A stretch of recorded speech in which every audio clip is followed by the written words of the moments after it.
as possible. എനിക്കറിയാവുന്നതാണ് അനുഭവ സമ്പത്തുള്ളവരുടെ അനുഭവജ്ഞാനവും പരിചയവും ഞാൻ വളരെ ബഹുമാനിക്കുകയാണ്.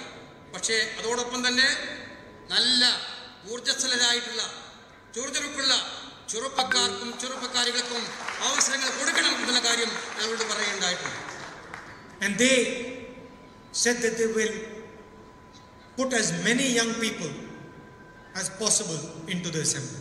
അവർ പറയുകയുണ്ടായി പറ്റാവുന്നിടത്തൊക്കെ തന്നെ പരമാവധി ചെറുപ്പക്കാരെ സ്ഥാനാർത്ഥികളാക്കി നിർത്താൻ, വിജയസാധ്യതയുള്ള ചെറുപ്പക്കാരെ സ്ഥാനാർത്ഥികൾ നിർത്താമെന്ന് അവർ പറയുകയുണ്ടായി.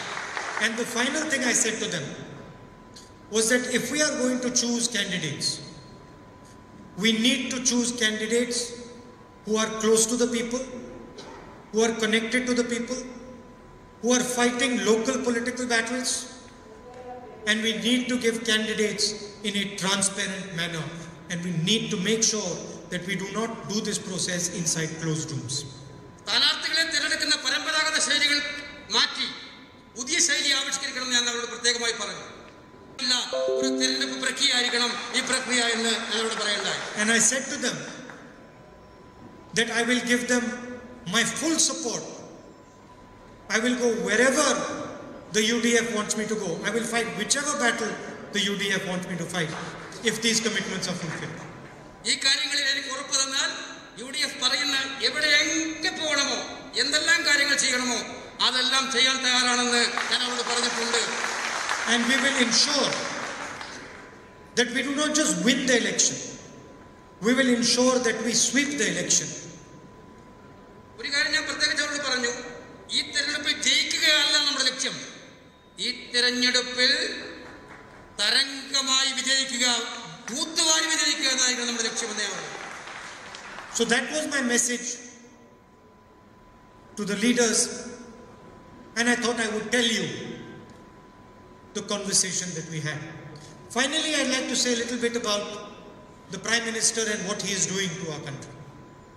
ഇതാണ് ഞാൻ അവരുമായിട്ടുണ്ടായ സംഭാഷണം. അത് ഞാൻ നിങ്ങളോട് തുറന്നു പറഞ്ഞു എന്ന് മാത്രമേ ഉള്ളൂ.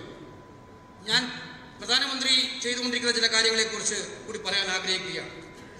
You would remember that he said that he has a 56-inch chest. നിങ്ങൾ ഓർമ്മിക്കുന്നുണ്ടാവും, അദ്ദേഹം ഒരിക്കൽ പറഞ്ഞു എനിക്ക് 50. ചോദിക്കാൻ ആഗ്രഹിക്കുകയാണ്, ചൈന പട്ടാളം ഇന്ത്യൻ അതിർത്തിയിൽ കടന്നു വന്ന് ഇന്ത്യ പിടിച്ചെടുക്കാൻ ശ്രമിക്കുമ്പോൾ ഇന്ത്യയിലെ പല പ്രദേശങ്ങളും പിടിച്ചെടുക്കിയപ്പോൾ എവിടെയായിരുന്നു ഈ 56 ഇഞ്ച് എന്ന് ഞാൻ ചോദിക്കുകയാണ്. I've been watching for the last 6 months. The man with the 56-inch chest has not said the word China. China शब्द निकल ही नहीं रहा.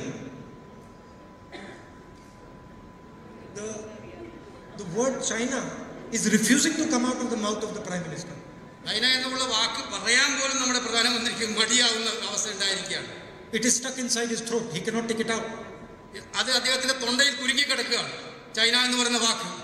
And there is a reason for it. The reason is that he has weakened this country. The reason is he's weakened this country.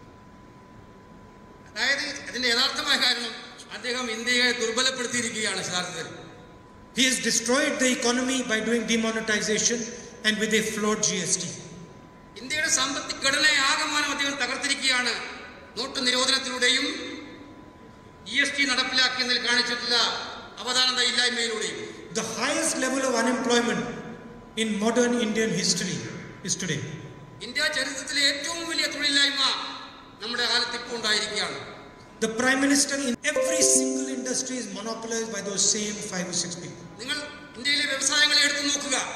ഇന്ത്യയിലെ ഓരോ വ്യവസായം എടുത്തു നോക്കിയാലും ഈ വ്യവസായങ്ങളെല്ലാം ഈ 5 or 6 വൻകിട വ്യവസായികളുടെ കീഴിലായി കഴിഞ്ഞിരിക്കുന്നു എന്നുള്ളതാണ് യാഥാർത്ഥ്യം. Whether it is your mobile phones, whether it is airports, whether it is ports, it is power, it is agriculture, every single thing is monopolized by those. ഈ 5 വൻകിട മുതലാളിമാർ നമ്മുടെ പ്രധാനമന്ത്രിയുടെ സുഹൃത്തുക്കളായ 5 മുതലാളിമാരുടെ കൈകളിൽ ചെന്തിപ്പെട്ടിരിക്കുകയാണ് എന്നുള്ളതാണ് യാഥാർത്ഥ്യം. പ്രധാനമന്ത്രിക്ക് അതിനോട് നന്ദി പറയേണ്ടി വരും നമ്മൾ. And in addition to this, he has divided the country and spread hatred everywhere. ഇതിനുപരിയായിട്ട് അദ്ദേഹം ഇന്ത്യയെ വിഭജിച്ചിരിക്കുകയാണ്. വിദ്വേഷവും പകയും നമ്മുടെ രാജ്യത്തെ ജനങ്ങളിൽ വളർത്തിയിരിക്കുകയാണ്. And that is why the Chinese have decided to come inside our territory. അതുകൊണ്ടാണ് ഈ ദുർബലമായ ഇന്ത്യയെ ആക്രമിക്കാൻ ഏറ്റവും നല്ല അവസരമെന്ന് മനസ്സിലാക്കി ചൈന ഇന്ത്യയെ ആക്രമിക്കാൻ ഇപ്പോൾ കടന്നു വന്നിരിക്കുന്നത്. Because they know that the Prime Minister has fundamentally weakened India.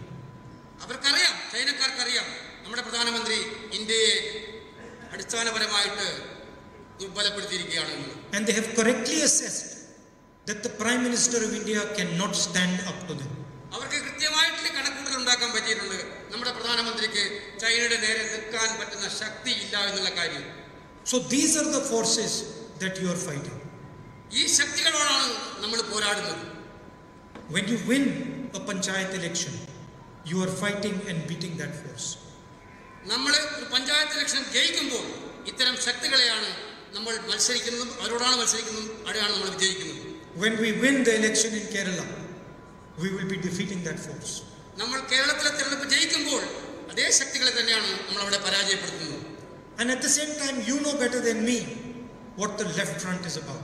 അതേസമയം നിങ്ങൾക്കറിയാം, എന്നെക്കാൾ നന്നായിട്ട് നിങ്ങൾക്കറിയാം എന്താ Kerala and one in Delhi. അപ്പോൾ ഈ രണ്ട് പ്രത്യയശാസ്ത്രങ്ങൾക്കെതിരായിട്ടാണ് നമ്മൾ പോരാടുന്നത്. ഒന്ന് ഡൽഹിയിലും ഒന്ന് കേരളത്തിലും. And we are doing it non-violently, peacefully, with love and affection, and by bringing everybody together. നമ്മൾ ഈ പോരാട്ടം നടത്തുന്നത് ചോര ചിന്താതെ സമാധാനപൂർണ്ണമായിട്ട് സ്നേഹപൂർവ്വമുള്ള ശക്തമായിട്ടുള്ള മത്സരത്തിലൂടെയാണ് നമ്മൾ മനസ്സിലാക്കുന്നത്. We are not the force of anger, we are not the force of hatred, we are not the force of violence, we are the force of love. ഒരുമയുടെയും ശബ്ദമാണ് നമ്മുടെ ശബ്ദം എന്നുള്ളതാണ് പ്രത്യേകത. So I thank all of you for carrying the flag of the Congress Party of kindness and compassion. നിങ്ങളോട് എല്ലാവരോടും ഞാൻ നന്ദി പറയുകയാണ്. കോൺഗ്രസ് പാർട്ടിയുടെ പതാക കൈയെന്നതിൽ, UDFന്റെ പതാക കൈയെന്നതിൽ, ഈ സ്നേഹത്തിന്റെയും സാഹോദര്യത്തിന്റെയും പതാക കൈയെന്നതിൽ, ഒരുമയുടെ പതാക കൈയെന്നതിൽ നിങ്ങളെല്ലാവരോടും നന്ദി രേഖപ്പെടുത്താൻ ആഗ്രഹിക്കുക. Thank you very much.